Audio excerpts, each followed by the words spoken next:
Becky, and today we're going to be reviewing Three Kisses, One Midnight. This is a beautiful Halloween-esque book based on Halloween night. It's written by 3 different authors who take on 3 different characters, and it all follows the same night. They're a coven of witches, although this is based on a kind of more true to life storyline than pure magic, and each author and each point of view takes us through their own love story throughout the night based on each of the characters, and then you finally get to the end and they kind of entwine and you see them all together. It's just a really whimsical plot and really beautifully written and just really good for Halloween season, I'd say. And basically as soon as you're starting to read through Ani and True's stories, you kind of get swept into the kind of romantic aspect of Halloween. It's not a usual genre you'd see for a Halloween book, but it's beautifully written. It's a beautiful romance. The characters within Three Kisses One Midnight are beautifully written. Ani, True and Ash all have very individual backgrounds, individual families, traits, personalities, and they're all written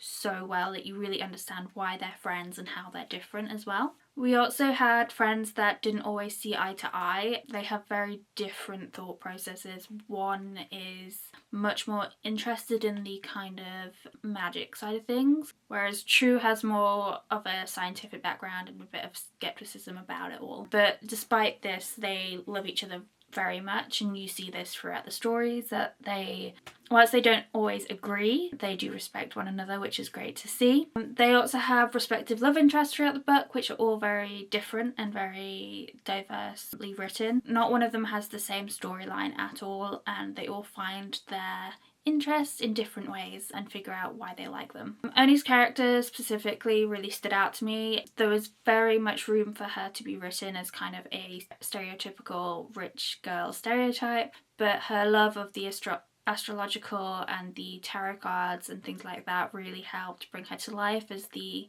person pushing the story forward on that magic element. And I really enjoyed her dynamic with Byron, her love interest, and how it was maybe not my favourite, but it really added a lot of depth to her character. And basically I just wanted to root for her, even though she wouldn't be my favourite person in real life. I really wanted to root for her as she kept going on about what she wanted from life. Then we had Ash, and his character was really interesting. He was kind of a shy, awkward guy, and we see him bloom into something better and bigger with Cassidy, who he has had on a crush on for ages. We see him learn how to kind of do things for love and kind of get out of his comfort zone, which was really great to see. And the journey felt really genuine. There was a lot of background and history to the storyline as well, like he had known her for quite some time and it didn't feel unrealistic in any way. I really enjoyed it. And then True's character, whilst her skepticism sometimes got into the way of things, was also really interesting with her interactions with Orion and how that kind of developed into a relationship. Although it's very rushed, this one, I found that I was rooting for her to get what she wanted, so it was great. So the story itself was set up so there's 3 point of views, and then it's 3 kind of short stories but all entwined.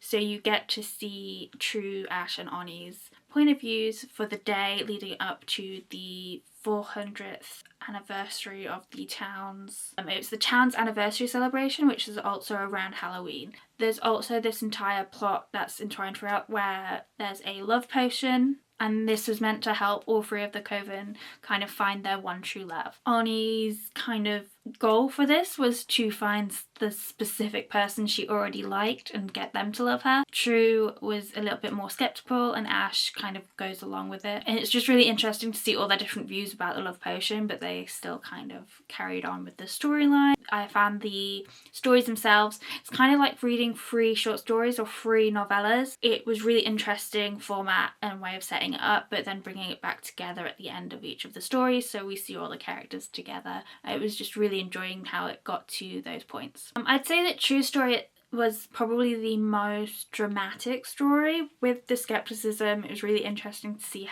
where the story would go, and I really enjoyed the interactions with Orion. And then there's a significant element of paranormal mystery at the end, which really brings in those fantasy elements, which I enjoyed the most. The point where the plots all converge were also really well written to make sure that the tone was written well across all three authors. I didn't see that there was a huge divergence by the authors, and I found that it was really well edited to make sure that it was understandable throughout. Overall, the plot was a mix of romance and humour, and most of all a little bit of magic, which was perfect for a kind of mid-October Halloween themed read. One of the things I really appreciated about the writing itself was the kind of background writing and world building. Moonridge really felt lived in, a little bit like a small town like in Gilmore Girls. Everyone kind of does these celebrations every year, everyone's involved, and the town, the masquerade, the decorations were all being put up. It was really atmospheric.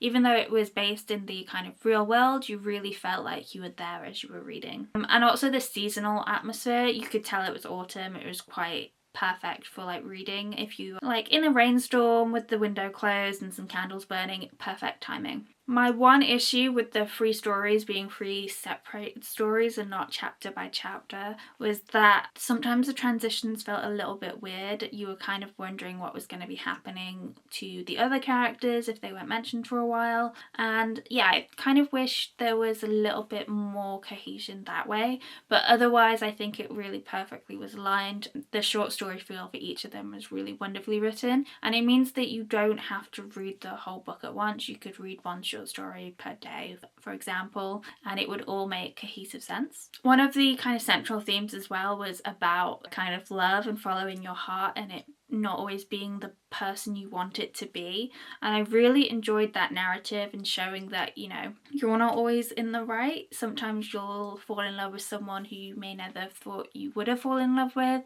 and it just works because that's how life is. And each of the characters had their own kind of learnings throughout, in that it's kind of a coming of age story as well as a romance. Main character True kind of relies on gut instinct and the scientific method and like being logical about things. Oni's a bit more into the magical side of things and tarot and believing in those kind of differences. And then Ash was really trying to come out of his shell and become more self-confident and believe in himself in order to find what he wanted. And all of these journeys were really well done, and I found that they all learned a little bit from each other as well throughout as they kind of discussed what was happening in the day. I personally would rate Three Kisses One Midnight 4 out of 5 stars, I'd say. It was a really good book, perfect for this time of year, perfect for the colder weather. Not perfect by any means, there are still some issues, but I really enjoyed everything about it that I was reading, and I found it a really enjoyable read. The well-developed characters, the world building, and even the plot line and the premise were really intriguing,